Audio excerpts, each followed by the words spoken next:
El estudio de exégesis por Armando Alanís, lección 12. Muy bien, vamos a comenzar en la lección número 12. Vamos a seguir con los puntos, la exégesis de Nehemías capítulo 6. Hasta este punto lo que hemos hecho es ver la identificación del tiempo de la narrativa. Estuvimos viendo que hay tres tipos de tiempo, ¿verdad?, para analizar en la exégesis.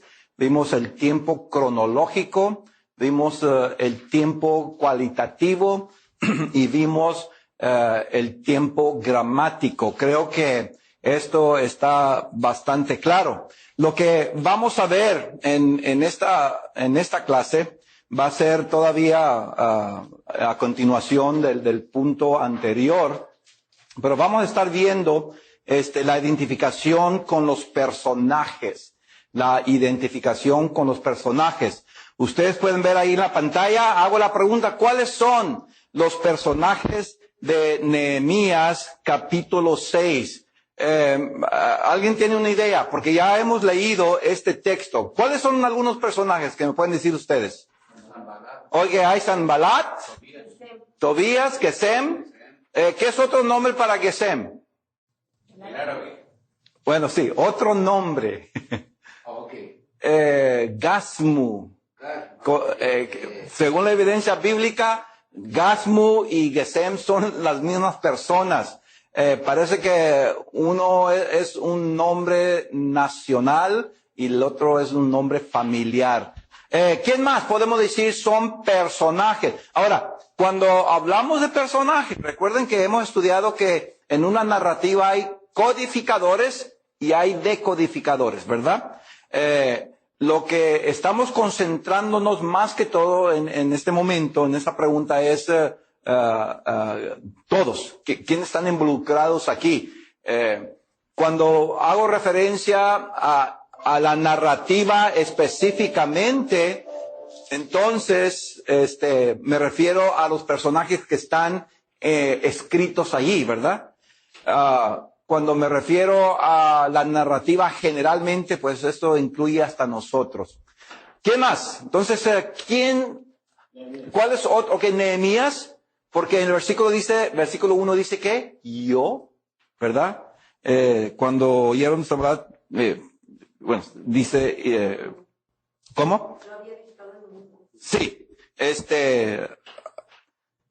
entonces Nehemías, ¿quién más? ¿Quién más? ¿Quién más ven ustedes en esta narrativa? Ya hemos dicho Nehemías, Sanbalat, Tobías, Gesem, que es el mismo Gasmu. ¿Quién más? ¿Quién? Mensajero. Ok, hay un mensajero, no sabemos su nombre. ¿Quién más? ¿Quién más ven ustedes ahí? ¿Quién? No escucho. ¿Quién más? Ok, puede ser Dios como codificador de todo el texto, correcto, no hay ningún problema. ¿Quién más? ¿Quién más podemos ver? ¿Cómo? Semaías.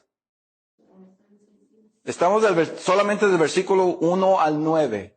Del versículo 1 al 9. ¿A quién viene usted en el versículo 7? Versículo 7. Ok, profetas son otros personajes mencionados allí. ¿Qué del versículo 5?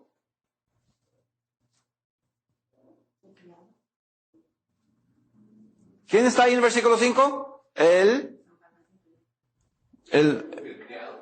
criado, porque ya hemos dicho que Sanbalat era uno de ellos, pero dice que Sanbalat envió su propio criado, ¿verdad?, para ir y dejar ese mensaje a Nehemías. Entonces, más o menos, ¿cuántos personajes codificadores y decodificadores, pero ya específicamente personajes identificados tenemos aquí, como algunos, unos 10, 11, tenemos 8, 9, 10, si contamos a Gasmo como el mismo que Gesem, ¿verdad? Entonces tenemos 10 personajes involucrados en esta narrativa.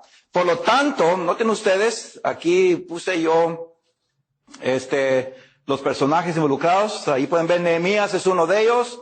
Tenemos a Sanballat, tenemos a Tobías, tenemos a Gesem, y yo pongo que es el mismo que Gasmu. Tenemos a los mensajeros, tenemos al criado, a los profetas, y puse ahí también otros. ¿Quién son otros? ¿Quién serían otros? Bueno, seríamos nosotros, o vamos a decir los judíos, como dijo aquí la hermana, los judíos, porque ellos iban a estudiar también que esta historia. Nosotros estudiamos esta historia. Entonces, si tratamos de identificar todos los personajes, generalmente hablando, todos los personajes son como por lo menos 12 personajes. Esto es importante entonces, hermanos, porque si vamos nosotros a hacer una buena exégesis bíblica, tenemos que no únicamente identificar los personajes, pero el punto es que identificarnos con los personajes. ¿Qué es la diferencia? Una es identificar los personajes, pero lo que estamos tratando aquí es ir más allá, es identificarnos con los personajes. En la fenomenología de eso se trata, no es tanto de la hermenéutica común de quiénes son los personajes aquí, Sanballat, Gesem, Tobías. La fenomenología quiere decir cómo experimentaron estos personajes esta historia. ¿Qué es el intercambio?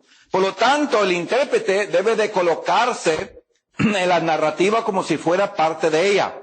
Además, debe evaluar las palabras que cada locutor, aquí es una palabra nueva, un locutor, no está hablando de radio XQ 2030 AM, el locutor de allí. En la fenomenología, en la comunicación, un locutor es el que habla, es el que está dirigiendo palabras. Entonces, nosotros vamos a tratar de evaluar las palabras como si la persona misma, él, fuera el que dice y el que recibe. Entonces, si yo asumo la personalidad de uno de estos personajes, si yo quiero interpretar de la mejor manera esta experiencia que veo aquí de este personaje, yo tengo que identificarme con él. Armando tiene que hacerse, ¿a cuál me gusta? No, Nehemías. Yo no sé quién le va a gustar Gesem o Gasmu o Sanballat. Sin embargo, en la fenomenología, y cuando queremos nosotros interpretar, no tenemos la opción de ser selectivos. Tenemos que asumir el papel de todos, sean buenos o sean malos, para poder saber más exactamente los pensamientos que se están tratando de llevarse allí. Entonces, al intereyectarse, ahí está otra palabra,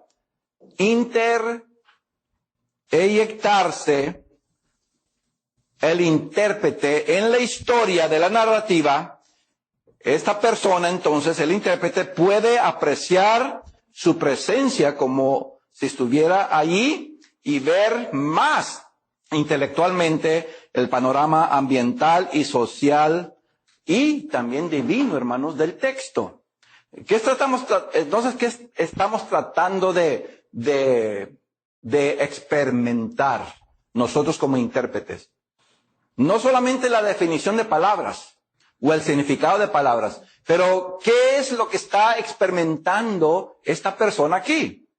Y creo que si nos sujetamos nosotros a esa técnica, vamos a poder dejar, ¿verdad?, los pensamientos modernos, las influencias culturales nuestras, los valores que yo tengo aquí, no que los olvidemos y ya nunca los voy a usar, sino para interpretar, tengo que ponerlos al lado, para poder interpretar la narrativa. Ahora, se debe saber claramente, antes de ir más adelante, que cuando yo digo intereyectarse en la narrativa, no es para una obra teátrica, una obra de teatro dramatizado por la iglesia ni nada así.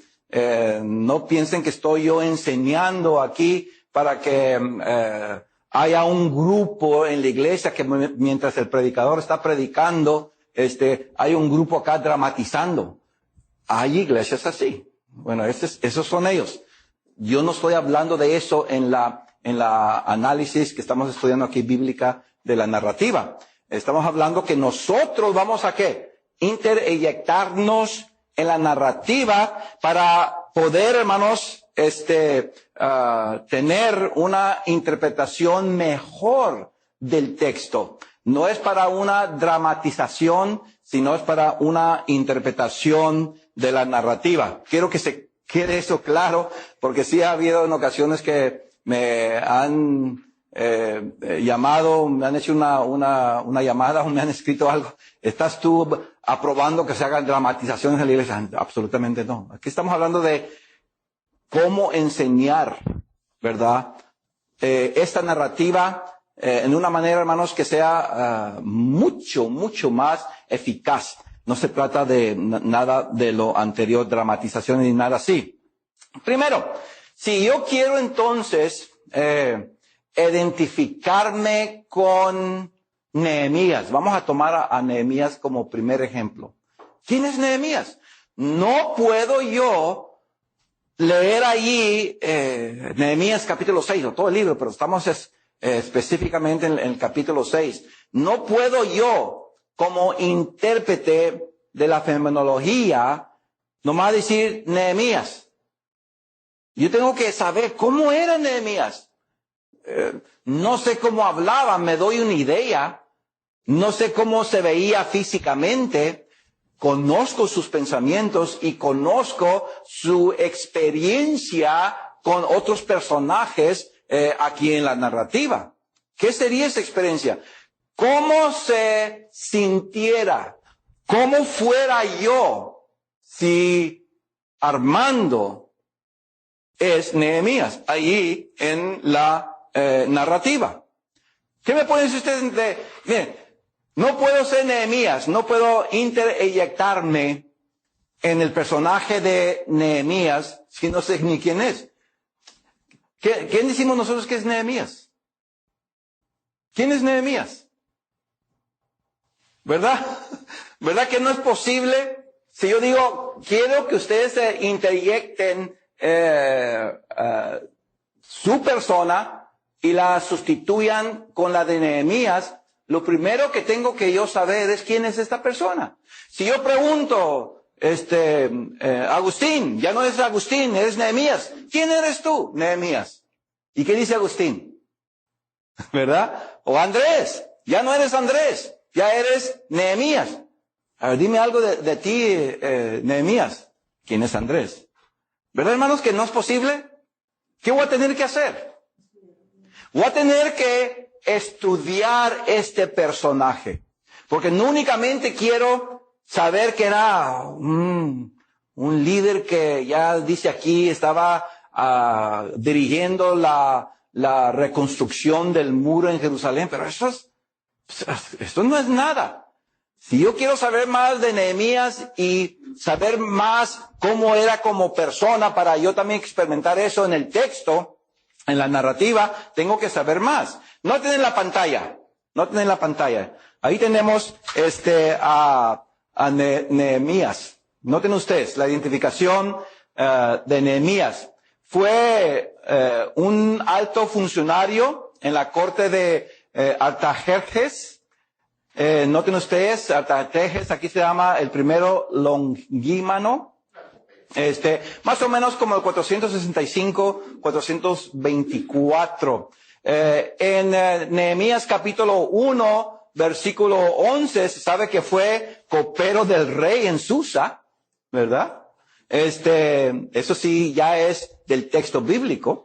Nehemías fue enviado más o menos como el 445 antes de Cristo para reconstruir las murallas de Jerusalén y las terminó en solo 52 días, por lo que sabemos aquí del texto. Ahora, esta información, noten ustedes, esta información, ¿de dónde la conseguí yo? Y esta es una porción nomás. Diccionario. ¿A cuál diccionario? Diccionario de la Biblia. No. No. Diccionario bíblico. No. No. Fíjense ahí en la pantalla. González, G.A. González, Bosquejo de Historia de Israel, Asociación para la Educación Teológica Hispana. Esa fue una de mis fuentes para saber más de Nehemías. Hay como 4 fuentes más que yo estudié sobre Nehemías. Yo más les di una. Para poder yo, hermanos, colocarme más en la mente de Nehemías, tengo que conocer quién era, qué hacía un copero, qué significa eso, qué es ser gobernador escogido por el rey Artajerjes. ¿Qué quiere decir eso? Hay mucha más información y cuando yo, hermanos, vengo a acumular toda esa información, ahora ya tengo una idea. Este es Nehemías, ahora ya me siento algo como Nehemías, ya conozco algo de él. Y cuando leo allí, ya sé con qué fuerza está hablando, con qué autoridad está hablando, con qué humildad también, porque ser copero, aunque es algo de privilegio, pero también es de humildad. Veo, hermanos, a un hombre con ciertas características espirituales, pero también algunas características seculares de autoridad y poder. Ahora yo, con esa información, ¿qué? Me voy a interyectar allí cuando estoy leyendo esa narrativa. Ahora, noten ustedes que para hacer una exégesis bíblica, no únicamente se requiere identificar el personaje, pero también ¿qué? Identificarme con él. Pero para identificarme con él, necesito conocer, tener información biográfica, si queremos decir, bíblica de él. Esta la voy a buscar en la Biblia, por eso usé aquí Nehemías capítulo 1, versículo 11, porque ahí habla que era copero. Pero hay más información por otros historiadores, además que yo soy historiador, pero no me comparo nada a los historiadores como José González. No me puedo yo comparar a él en ninguna manera. No me puedo comparar a Barclay como historiador tampoco. Esos me ayudan a mí a acumular más información de lo que ellos estudiaron por años y años y años. Que yo no necesito estudiar años y años. Nomás voy a ¿qué? A sus estudios. Yo uso a ellos y digo, yo estudié de Nehemías y estas son las referencias. Entonces, cuando estoy haciendo una exégesis o un examen final, vamos a decir, en una exégesis, digo, voy a identificar los personajes. Nehemías es un personaje. Nehemías fue copero, fue enviado, trabajó con este rey, etcétera, etcétera, era gobernador, y luego pongo abajo, ¿qué? Fuentes de referencia. Porque eso no vino a mi propia memoria nomás así. Tuve que estudiar. En una exégesis bíblica tengo, hermanos, que poner las referencias. Si voy a poner referencias bíblicas, Nehemías 1:11 fue una cita, ¿verdad? Bíblica. Nehemías fue un copero del rey. Ya sabemos que fue de Artajerjes. Entonces, pongo ahí el versículo, ¿verdad? Pero si tengo otra información que no está en el texto bíblico, entonces pongo yo ¿qué? La referencia. En este caso yo puse aquí a G.A. González como una fuente que yo estudié para saber más de de Nehemías. Entonces, cuando estoy haciendo el exégesis o el examen final, ¿qué voy a hacer? Pongo Nehemías, los textos bíblicos y las fuentes. Rara vez tengo suficiente citas bíblicas. Rara vez necesito también que vaya acompañado con ¿qué? Referencias extra bíblicas. Entonces, en una exégesis incluyo los textos, las citas bíblicas, pero también incluyo ¿qué? Fuentes de investigación. ¿Qué me da? Información para yo entender mejor quién es esta persona de la que se está hablando allí en Nehemías capítulo 6, versículo 1 al 9. Ok, ahora, noten ustedes enseguida ahí en la pantalla. ¿Quién era otro personaje? Sanbalat, ¿verdad? Hablamos ya un poco de Sanbalat. Y también de Tobías y Gesem. Pero Sanbalat era ornita, así se le decía, Sanbalat, ornita. Se le decía porque fue un hombre que fue originario de Ornaiam. Sí, Oronita, porque era de la ciudad, la región de Oraniam, una ciudad de Moab. Y así es probable que esta persona, Sanbalat, fue moabita. Bueno, ¿qué de Tobías? Y hay más información. Yo nomás le estoy dando una porción aquí. ¿Qué de Tobías? Es otro personaje que tenemos que identificar. ¿Cómo era Tobías? Aparte de lo que vemos en el texto. Bueno, se le llama el siervo amonita, un término que indica que él había sido esclavo, pero que fue elevado a dignidad oficial. Y lo tenemos a Gesem, es el mismo que Gasmu, versículo 6, quien fue jefe de los árabes al sur de Palestina. Estos tres se opusieron mucho a Nehemías y al pueblo, a Esdras, cuando estaban tratando de edificar los muros en Jerusalén. ¿De dónde extraje yo toda esta información?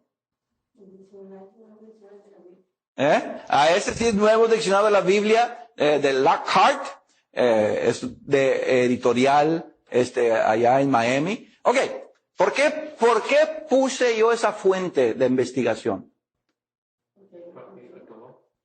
Porque de ahí lo tomé. De ahí lo tomé, sí. Bueno, por supuesto ahí lo veo.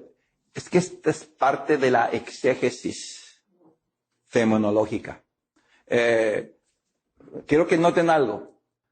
Una es, hermanos, yo hacer análisis de la narrativa de Nehemías capítulo 6, versículo 1 al 9, y estudiar la fenomenología que está allí, ¿verdad?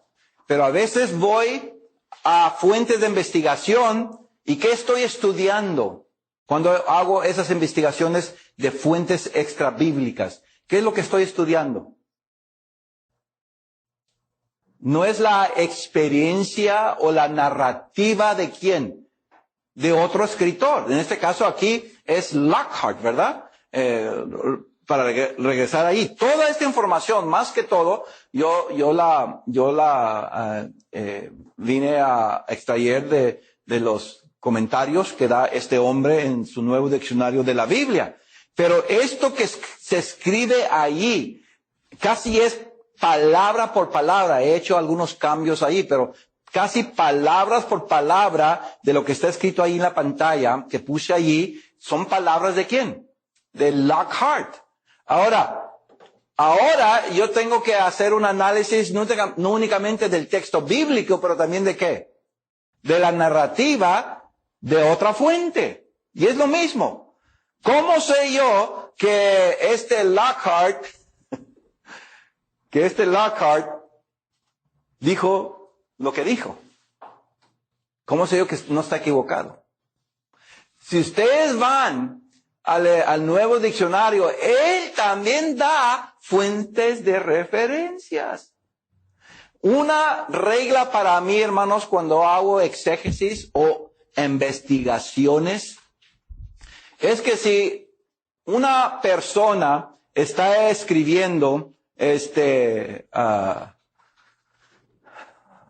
un comentario o una narrativa, tengo que preguntarme, ¿cómo sabe él de eso? Porque, ¿qué es fenomenología?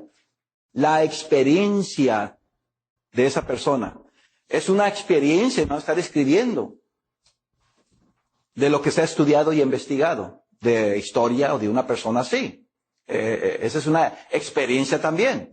Entonces yo, hermanos, la fuente extrabíblica, ahí está su narrativa, estoy tratando de estudiar ¿qué? Su experiencia de lo que escribe ahí. ¿Cómo sabe? ¿Cómo sabe lo que dice? ¿Lo experimentó? ¿Nomás se le vino a la idea? ¿Está asumiendo? ¿Está dando una suposición? ¿Es una especulación? Si yo veo una narrativa, una fuente, que nomás está escribiendo y escribiendo y escribiendo y escribiendo, se dice, sabemos que en el año 33 hubo un eclipse y acá, ¿quién sabe de eso? ¿De dónde se obtuvo esa información? Y si no hay fuentes de referencia, cuando yo veo que son investigaciones de alguien más que se escriben ahí, yo no lo acepto a esa persona. No lo acepto. Pero cuando una persona está escribiendo en su narrativa, historia, y dice, sabemos que en el año 33 hubo un eclipse y 200 años después se probó que no era un eclipse del sol, que fue un milagro, porque es imposible que durante la Pascua haya ese tipo de eclipse. Y dice, la fuente de referencia son estos historiadores del siglo III, del siglo II, también el científico tal y tal y tal ha dicho esto, y el científico teólogo ha dicho, oye, digo, esta persona nomás no dice solo lo que se le ocurre. ¿Qué hizo? Investigación. Yo uso esa fuente. ¿Ven ustedes? Si van a usar el Internet, hermanos, o cualquier fuente, hay mucho en el Internet. Información. Y yo la leo, digo, qué interesante, pero la pongo al lado. Qué interesante, la pongo al lado. Qué interesante. Me da fuente de referencia. Estudió. Me está dando a mí que lo que dice aquí está respaldado. Tiene apoyo, ¿verdad? De alguien más que ha hecho el mismo estudio. Eso sí lo puedo yo aceptar como una fenomenología genuina y más efectiva, ¿verdad? Para el estudio. ¿Me explico, hermanos?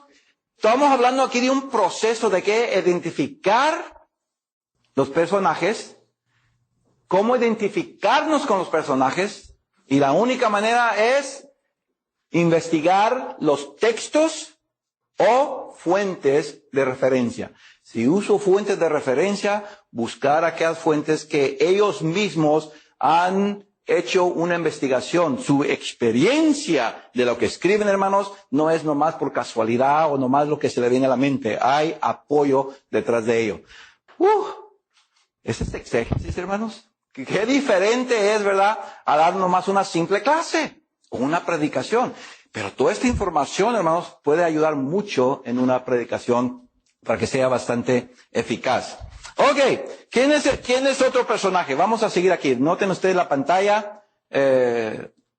Además que hablamos de Nehemías, hablamos de Sanbalat, ya hablamos de Sanbalat, esos personajes. Criado, ¿qué? Para nosotros, ¿qué es un criado? ¿Hoy hay criados?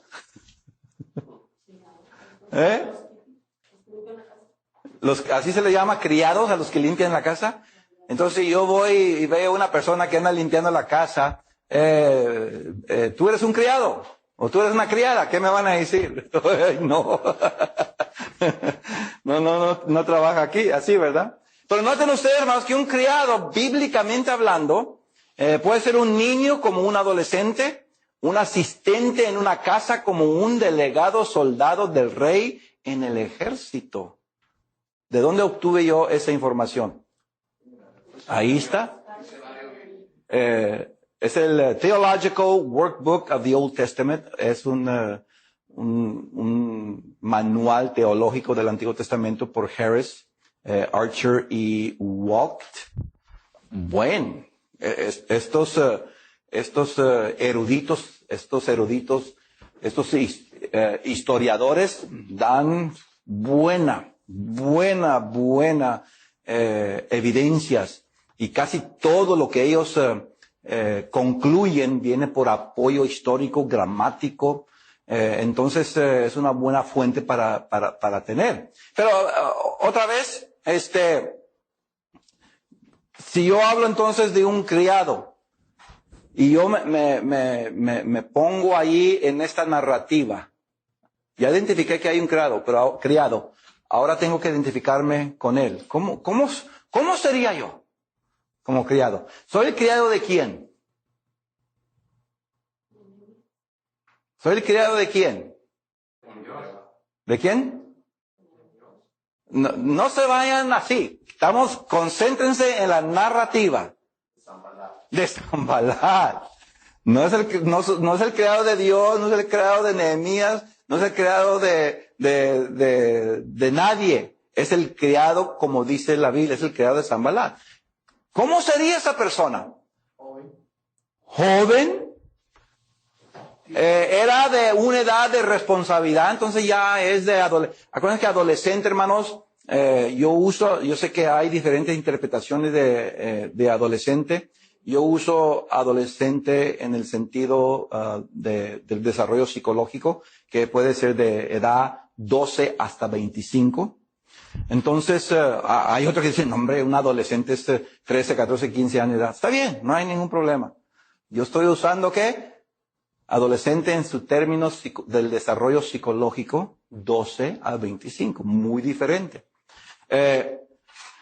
Esta persona, entonces, a lo menos sabemos que tiene suficiente responsabilidad para que Sanballat vaya a ir con este mensaje, llévalo, y va a cumplir con ello, ¿verdad? Pero es un criado o siervo de la casa. Porque la palabra criado, si ustedes hacen una investigación de otros textos, la misma palabra, hay criados de casa. ¿A cuál es este?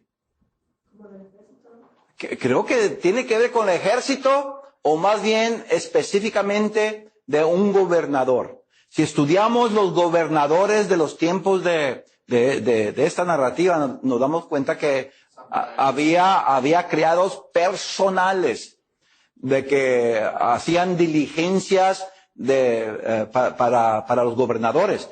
Hay criados del rey en la Biblia, un poquito más elevado, ¿verdad?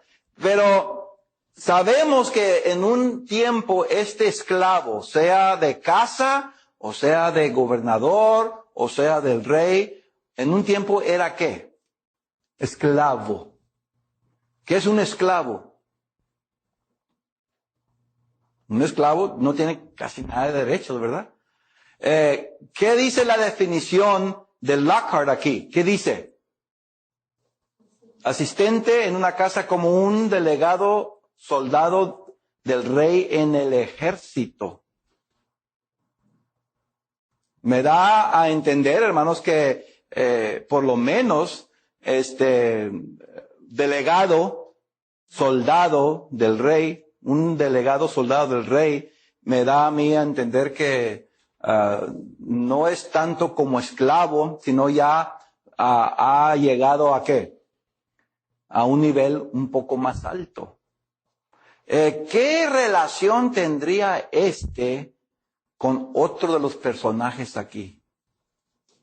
Pónganse a pensar. No dice nada la Escritura, pero yo, otra vez experimentando, este es un criado, con toda probabilidad fue esclavo, ahora tiene un puesto de mucha importancia al lado de ¿quién? Del gobernador Sanballat.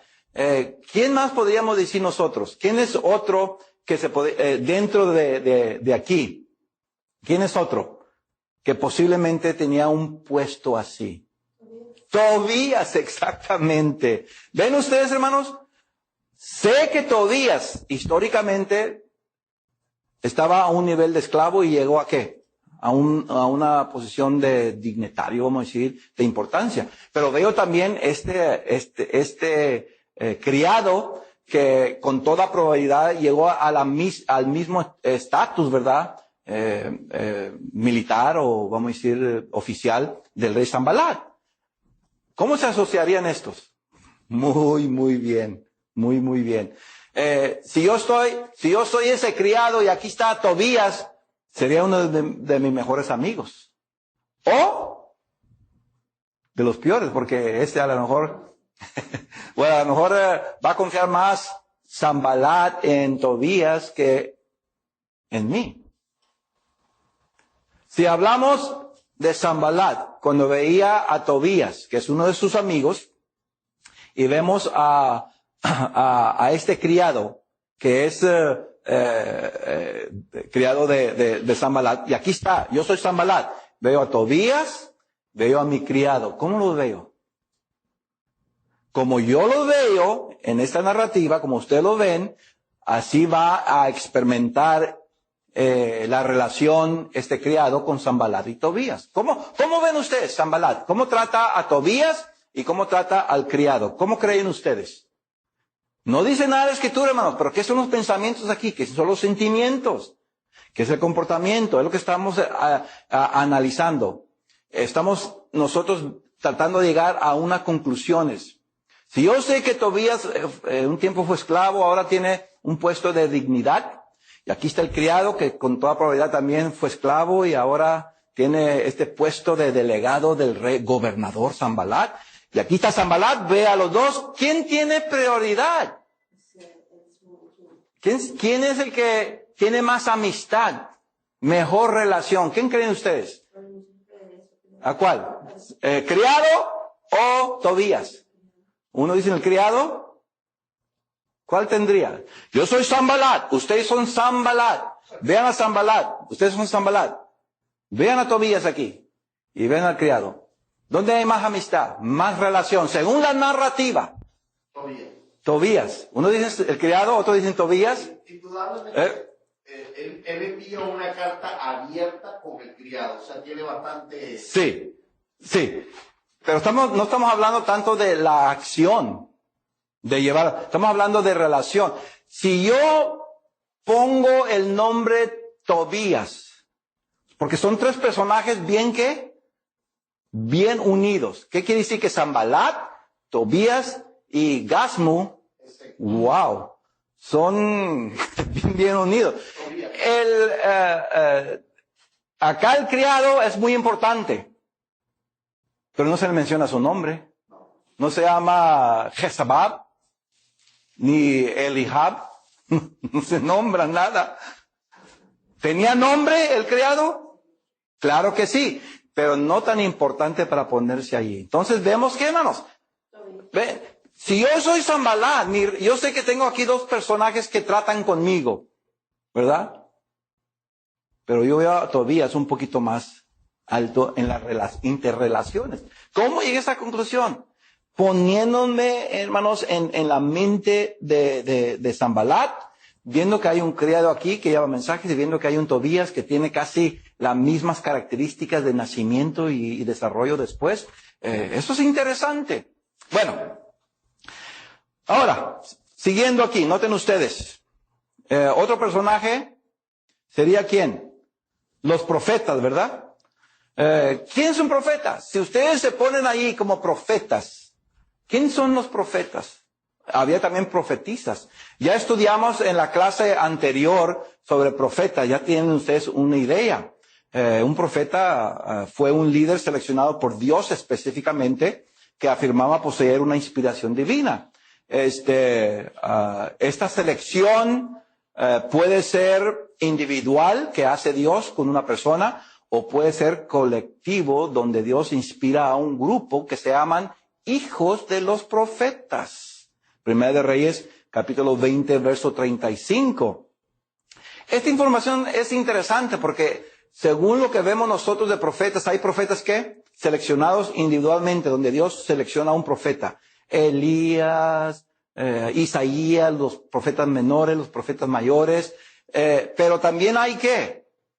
Un grupo, hijo de los profetas. Esa frase en el hebreo indica que era un grupo específico que pues, unos dicen que era una escuela de profetas donde ahí estaban, donde Dios se manifestaba, donde Dios les inspiraba para ir a predicar y enseñar. Eso es interesante, hermano, por el uso de la gramática. Entonces, ahí tenemos una idea. Cuando Sanballat escribe todo esto, cuando usa la palabra profeta, la entiende igual como nosotros. ¿A qué se estaba refiriendo? ¿A un grupo o a un individuo? ¿Qué dice ahí el texto? ¿Qué es más probable? ¿A un individuo o a un grupo de profetas? ¿Qué dice ahí en el versículo 7? ¿Y qué han puesto profetas? Profetas. Entonces, ¿qué se hizo? ¿Se escogió? No que sea verdad eso, es la acusación de quién? De Sanballat, ¿verdad? Dice, tú lo que has hecho es que escogiste, ¿qué? Un grupo específico de profetas y son tus profetas particulares, ¿verdad? Con toda probabilidad, hermano, está pensando de lo que la Biblia se refiere a hijos de profetas, un grupo de profetas que Dios trabajaba con ellos específicamente para predicar y enseñar, dar sus consejos. Entonces, además, tenemos el mensajero. Noten ustedes, el mensajero es otro. ¿El mensajero de quién? ¿El mensajero de quién? No. ¿El mensajero de quién? Verso 3. Y les envié mensajeros diciendo, yo hago una gran obra. ¿Quién es yo ahí en versículo 3? Entonces, ¿quién envió los mensajeros? Nehemías. ¿Son mensajeros de quién? Nehemías. Ok, noten ustedes que hay dos tipos de mensajeros. Dos clases de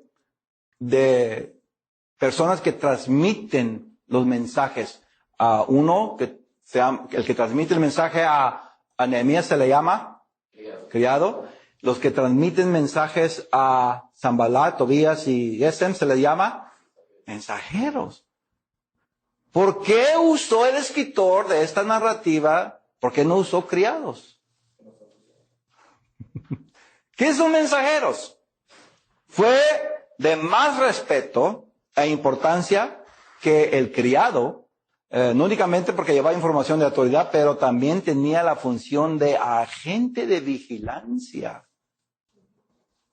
O como guardaespaldas también, o embajador representante del rey, o en este caso del gobernador, ¿verdad? Nehemías. Segunda de Reyes, capítulo 17, verso 4. ¿De dónde extraído esta información? Diccionario bíblico de lenguas semitas. Ahí está. Dictionary of Bible Languages with Semantic Domains. De Swanson. Lo que estamos viendo entonces, cuando nosotros queremos apreciar mejor el texto, hermanos, apreciar mejor la narrativa, tenemos que identificarnos con los personajes. La única manera de identificarnos es saber información, interyectarnos nosotros en la personalidad de ellos. Entonces, con toda esta información que ya tenemos de todos los personajes en la narrativa, el intérprete puede identificarse mejor con lo que está escrito ahí. Si un intérprete solo lee y asume sus propios conceptos e ideas modernas de los personajes bíblicos, para mí, en la exégesis bíblica, altera el significado de la experiencia de los interlocutores de la narrativa. Sin embargo, cuando nosotros estamos armados con una herramienta amplia sobre los personajes de una narrativa, la interpretación que se presenta será más vívida y coexistida a los oyentes. Me gusta coexistida a los oyentes. Porque no únicamente nosotros estamos viviendo la narrativa, pero también ¿quién? Aquellos a quien estamos enseñando. Recuerden, hermanos, que interpretación exegética no es únicamente saber información, pero también cómo transmitirla mejor para aquellas personas que están escuchándonos y ellos, juntamente con nosotros, aprendan las cosas de Dios. En la siguiente clase seguiremos con otra etapa de la exégesis.